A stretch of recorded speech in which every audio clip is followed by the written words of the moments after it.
December 16, 1944. The snow fell thick across the Ardennes forest, muffling the world in white silence. American soldiers huddled in foxholes along an 85-mile front, their breath forming clouds in the frozen air. They did not know that 3 German armies, 250,000 men with tanks and artillery, were massing in the darkness beyond the tree line. The ground trembled. Then came the thunder of shells, the scream of rockets, and the forest erupted in fire.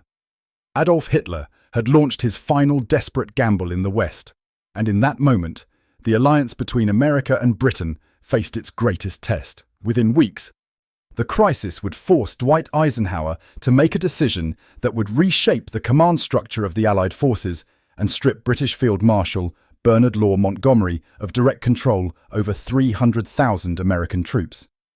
The relationship between Eisenhower and Montgomery had never been simple. Montgomery was Britain's greatest living general, the victor of El Alamein, the man who had driven Rommel from North Africa. He carried himself with absolute certainty, a small man with a sharp face and piercing eyes, who believed in careful preparation and overwhelming force, concentrated at a single point. He did not drink or smoke. He went to bed early and demanded that his subordinates follow strict discipline. He had saved Britain when saving seemed impossible, and he knew it. Eisenhower, by contrast, was a coalition builder, a man whose greatest skill lay not in tactical brilliance, but in holding together an alliance of proud nations and prouder generals. He had never commanded troops in combat before the war. He smiled easily and spoke in the measured tones of Kansas, where he had grown up poor in a small house by the railroad tracks. The 2 men represented different philosophies of war, different nations, different futures. The German offensive that began on December 16th caught the Allies completely by surprise. Hitler had gathered his last reserves in secret, pulled battered divisions from the Eastern Front, and aimed them at the weakest point in the American line. His generals called it Wacht am Rhein, watch on the Rhine, a deception to suggest defensive preparations.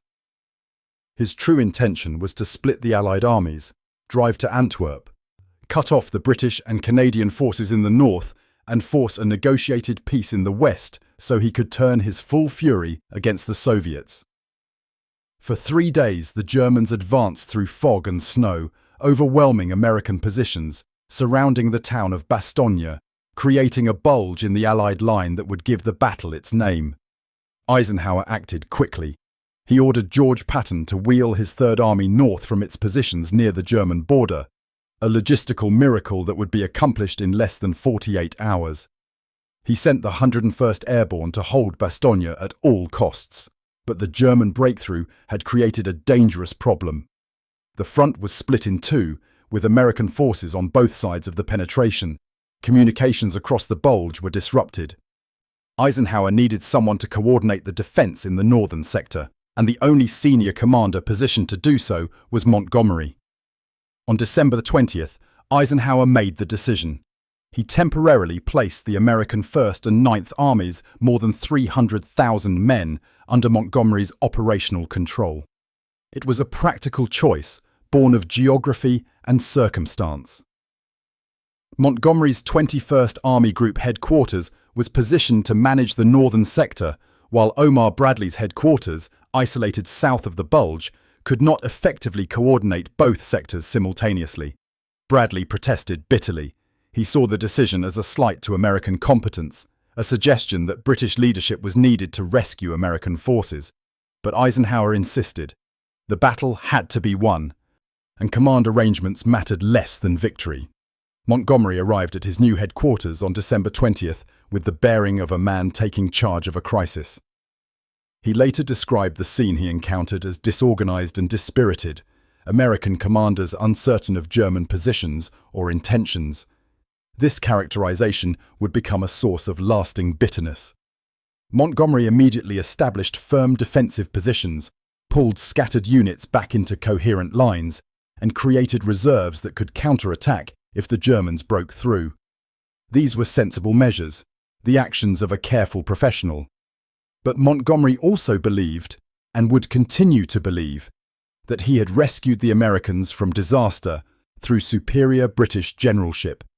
The Battle of the Bulge raged through Christmas.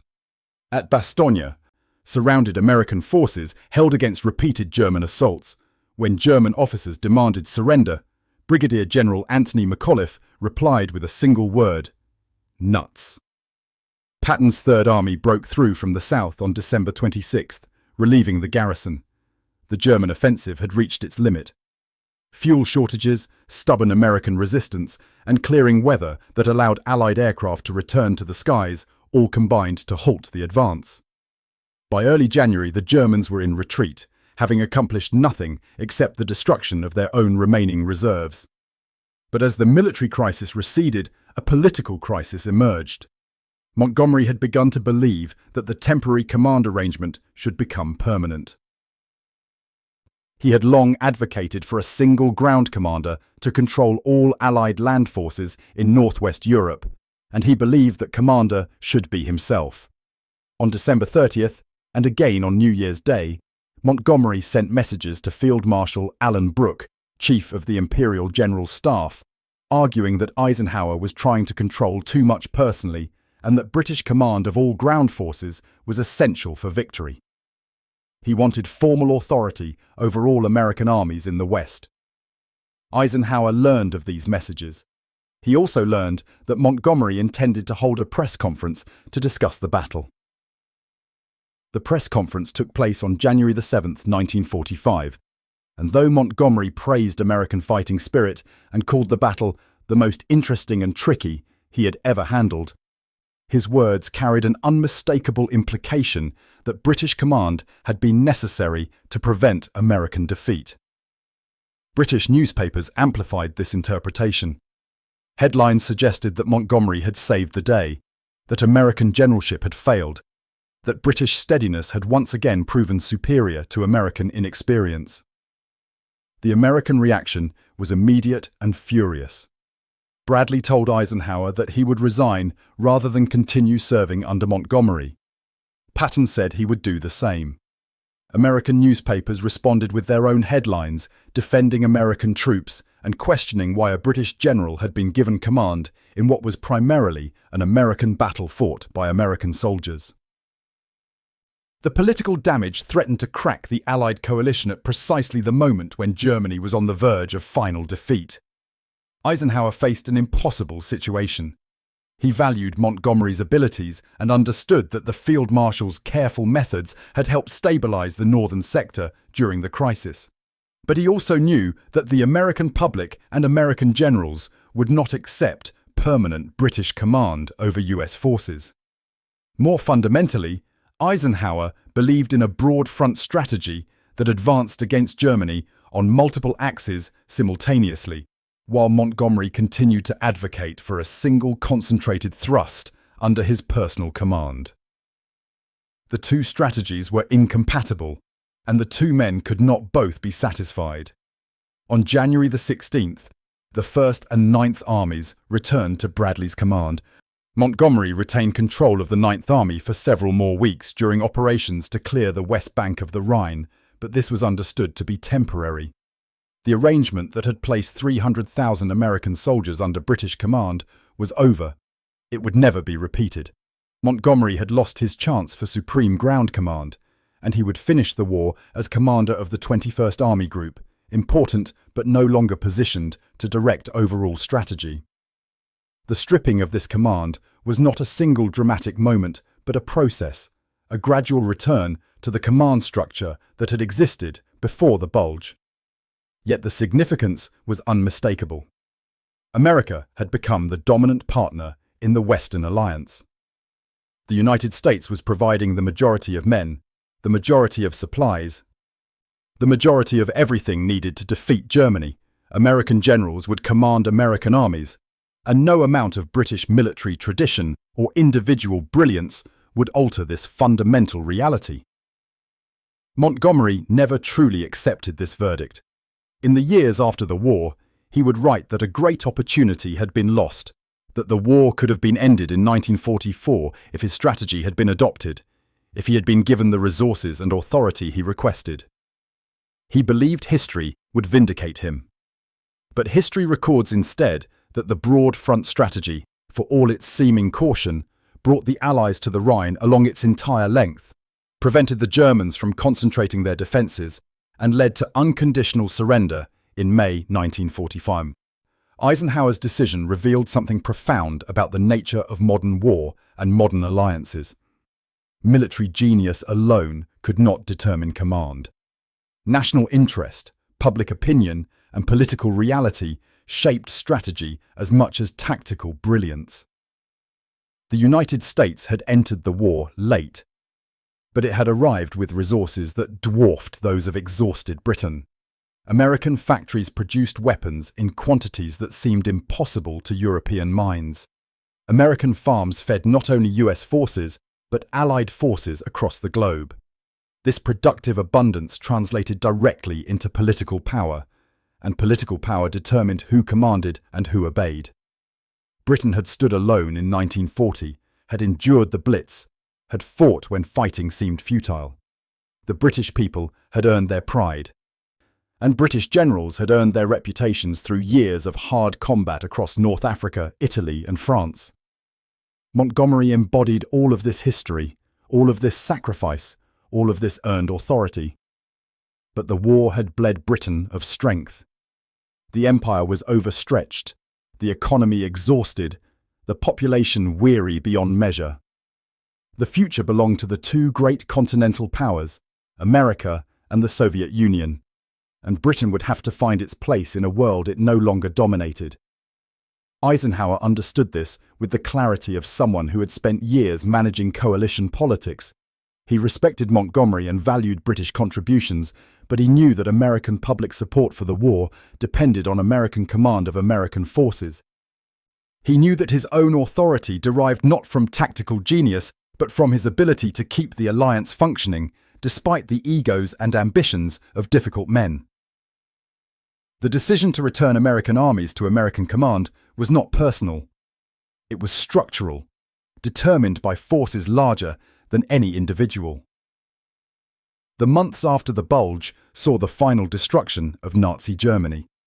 Allied armies crossed the Rhine in March, encircled the Ruhr industrial region in April, drove deep into central Germany as Soviet forces closed from the east.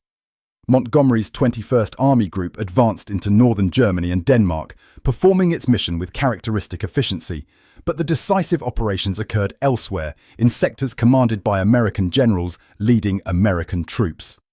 When Germany surrendered on May 8, 1945, it surrendered to an alliance in which American power was unquestioned and unchallengeable. The relationship between Eisenhower and Montgomery never recovered.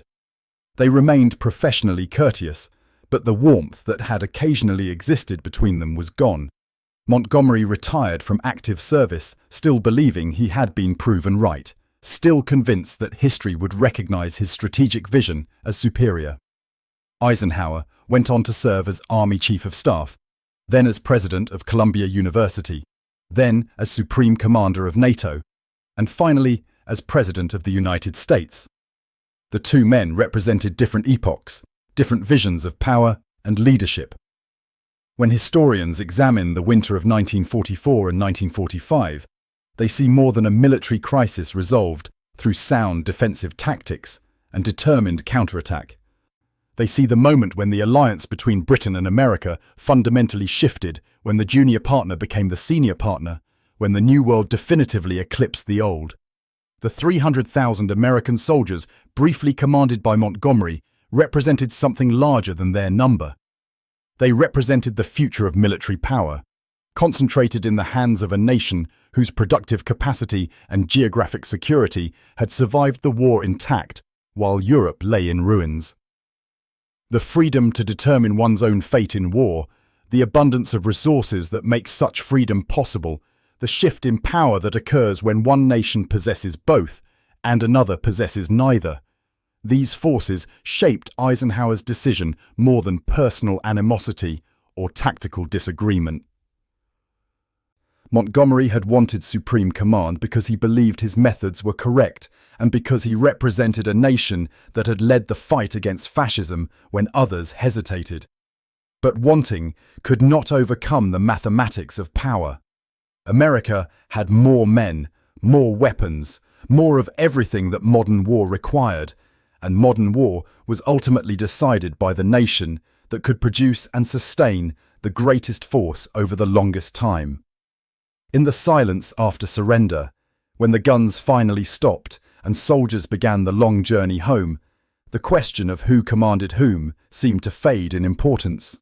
What mattered was that Nazi Germany had been destroyed, that the camps had been liberated, that Europe could begin to rebuild. But for those who studied the war's political dimension, the stripping of Montgomery's temporary command over American forces marked a turning point as significant as any battle. It marked the moment when the 20th century's dominant power asserted its primacy, not through arrogance or aggression, but through the simple reality that leadership follows strength, and strength in modern times derives from the capacity to produce abundance from secure territory, far from the front lines of destruction. That lesson, learned in the frozen forests of the Ardennes and confirmed in the command decisions of the following weeks, would shape the post-war world in ways that military victories alone could never accomplish.